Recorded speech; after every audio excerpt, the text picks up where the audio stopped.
réaliser l'interview d'un expert, voire d'une personnalité de votre domaine, peut sembler impressionnant. Pour autant, et en vérité, c'est beaucoup moins difficile qu'il n'y paraît. La seule chose, c'est de savoir comment s'y prendre. Ce genre d'interview présente plusieurs avantages, en tout cas, que je veux préciser dès maintenant. Donc, premièrement, cela vous permet de nouer un premier contact avec la personnalité en question. Et deuxièmement, cela vous permet de vous positionner d'autant plus comme un acteur de référence auprès de vos lecteurs. Autre grand avantage, c'est de vous positionner également comme un acteur de référence auprès des autres acteurs de référence. Un excellent moyen de se faire connaître peut ainsi consister à interviewer un maximum de personnalités de votre domaine.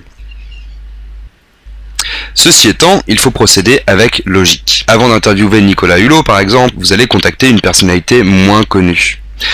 Les personnes que vous avez déjà interviewées en fait vont vous servir de gage de crédibilité pour approcher d'autres personnes plus célèbres. C'est ce qu'on appelle le principe de preuve sociale. Si tout le monde le fait, c'est que cela doit être bien de le faire. Donc si vous avez déjà interviewé plusieurs experts, vous aurez beaucoup plus de chances que des experts plus connus acceptent de répondre à leur tour à votre interview. C'est même quelque chose que vous pourrez préciser auprès de ces futures personnes. J'ai déjà interviewé telle et telle personne, j'aimerais beaucoup vous interviewer à votre tour, etc. Donc le principe c'est de commencer petit. Pour votre toute première interview, c'est votre site qui vous servira de vitrine ou de carte de visite. Dès qu'il commencera à être un peu développé, vous allez pouvoir mettre en valeur votre nombre d'abonnés RSS et votre nombre d'abonnés à votre newsletter, votre nombre de fans Facebook par exemple, et éventuellement, lors de votre prise de contact, vous pourrez indiquer le nombre de visiteurs que votre site reçoit chaque mois. Donc si vous écrivez un email par exemple, vous allez pouvoir dire je suis le webmaster de tel site, je vous invite à le visiter, et puis sur votre site vous ferez en sorte de mettre en valeur justement ces différentes choses, votre nombre d'abonnés, votre nombre de fans, etc. Nous allons voir un peu plus tard comment faire. Comment approcher une personnalité? Alors, il convient de ne pas oublier ces principes généraux lorsque vous prenez contact avec une personne que vous ne connaissez pas. En demandant une interview, vous demandez une faveur. Il faut donc parler de l'intérêt de votre interlocuteur et non seulement du vôtre. Ne pas être dans un discours du genre « Oui, ce serait vraiment super pour moi de pouvoir vous interviewer parce que ceci, cela ». Il faut aussi parler de l'intérêt de votre interlocuteur. Alors après, cela dépend évidemment du domaine dans lequel vous vous trouvez, mais cela peut être aussi bien, un peu de publicité, de faire passer son message à un autre lectorat, etc., etc. Troisièmement, montrez que vous êtes sérieux et que votre site l'est également. Et enfin, surtout, et ça cela participe du fait que vous êtes sérieux, montrez que vous connaissez bien l'engagement, le travail, l'action ou l'œuvre de cette personne. Ça, c'est essentiel. Enfin, précisons qu'une personnalité n'est pas forcément une star. Il peut s'agir simplement de quelqu'un qui a un statut d'expert ou de spécialiste dans votre domaine. Quoi qu'il en soit, quel que soit son statut médiatique, cette personne appréciera que vous maîtrisiez son CV, entre guillemets. Donc par exemple, si c'est un auteur, lisez ses livres, tout simplement. Alors, comment prendre contact avec la personne que vous souhaitez interviewer? Alors, le plus simple, c'est de trouver la page contact de son site web, si elle a un site web, évidemment. Autrement, vous pouvez essayer de trouver sa page Facebook pour lui envoyer un message. Et puis de manière plus traditionnelle, il y a toujours le téléphone. Donc vous pouvez essayer de trouver son numéro de téléphone, ou alors encore, si c'est une personnalité, une star entre guillemets, celui de son agent. Quoi qu'il en soit, privilégiez toujours le contact téléphonique. Vous pouvez commencer tout simplement en envoyant un mail, mais je vous invite à prendre contact par téléphone le plus rapidement possible. C'est toujours beaucoup plus simple de pouvoir parler directement que de devoir échanger par écrit. Donc laissez votre numéro ou demandez-lui à quel numéro la joindre. Maintenant, voyons comment préparer une interview. Le premier impératif, je le répète, c'est de bien connaître l'œuvre de la personne que vous allez interroger. Donc renseignez-vous en détail et n'oubliez pas que Google est votre ami. Vous allez pouvoir trouver, si c'est une personnalité, un expert, un spécialiste, vous allez pouvoir trouver beaucoup d'informations grâce à Google. Et si vous trouvez d'autres interviews réalisées auparavant avec cette personne, c'est une très bonne chose parce que vous allez pouvoir repérer les sujets qui l'intéressent plus particulièrement et puis aussi ceux qui l'énervent. Alors vous n'êtes pas obligé d'éviter les sujets qui fâchent, mais un conseil, abordez-les plutôt en fin d'interview.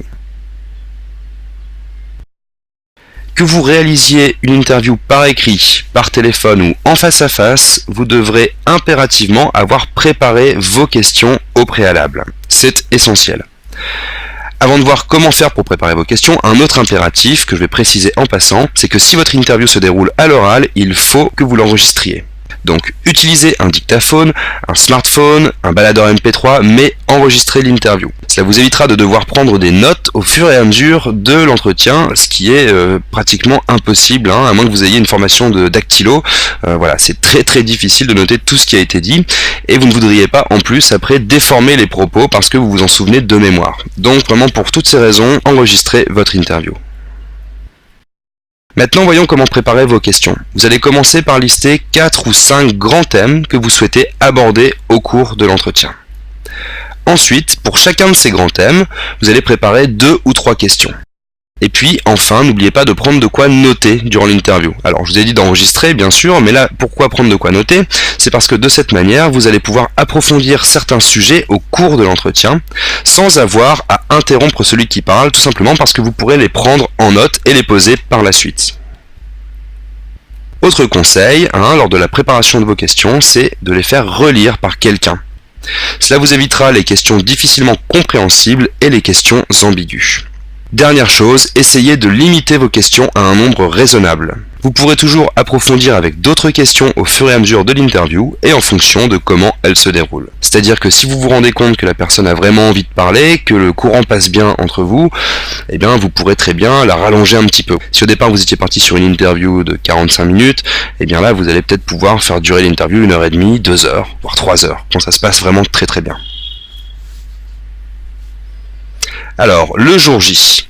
Le jour de l'entretien, si vous réalisez l'entretien par téléphone, commencez par récapituler qui vous êtes et pourquoi vous faites cette interview avant de donner le signal de départ. Vous pouvez donc dire « Bonjour, ici un tel, je réalise cet entretien sur tel sujet parce que telle raison et je le fais pour tel site, etc. » Et puis vous ajoutez « On peut y aller dès que vous le souhaitez. Dès que vous me donnez le feu vert, on est parti. » Pendant que vous réalisez l'entretien, laissez le temps à la personne de répondre. Alors s'il y a un blanc de 10 secondes, cela peut peut-être vous gêner parce que vous attendez, mais ce n'est pas forcément gênant pour la personne parce qu'elle peut être en train de réfléchir. Il faut laisser le temps à la personne qui est interviewée de trouver ses mots, de réfléchir.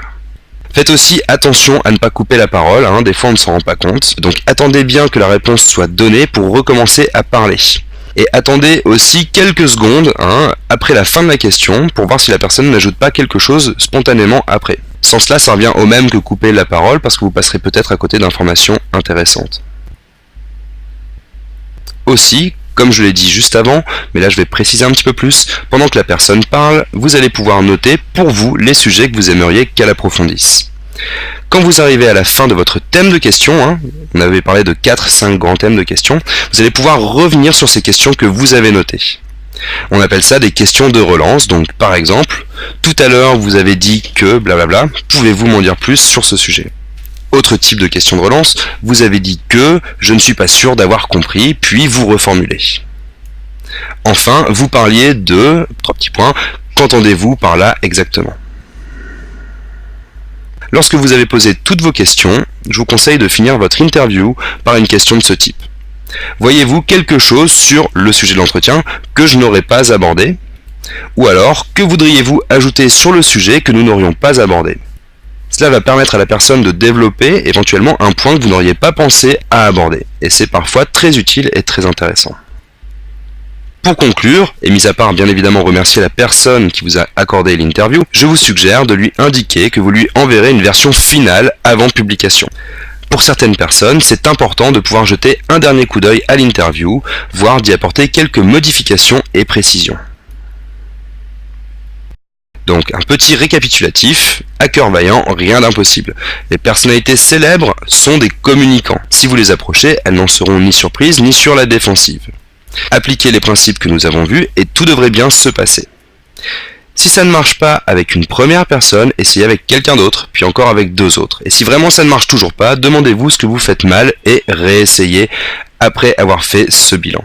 Quoi qu'il en soit, une fois que vous aurez réalisé 2-3 interviews, vous serez rodé. Enfin, souvenez-vous de commencer par interviewer les personnalités ou les experts les plus accessibles avant de contacter ceux ou celles qui le sont moins. Et votre site lui-même, pour la toute première, doit être un minimum développé. C'est le premier impératif, avoir des articles et puis avoir des lecteurs.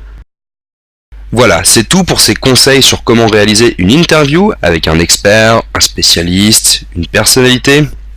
J'espère que ces conseils vous seront utiles, que vous les mettrez en pratique, et je vous dis à très bientôt pour la prochaine vidéo.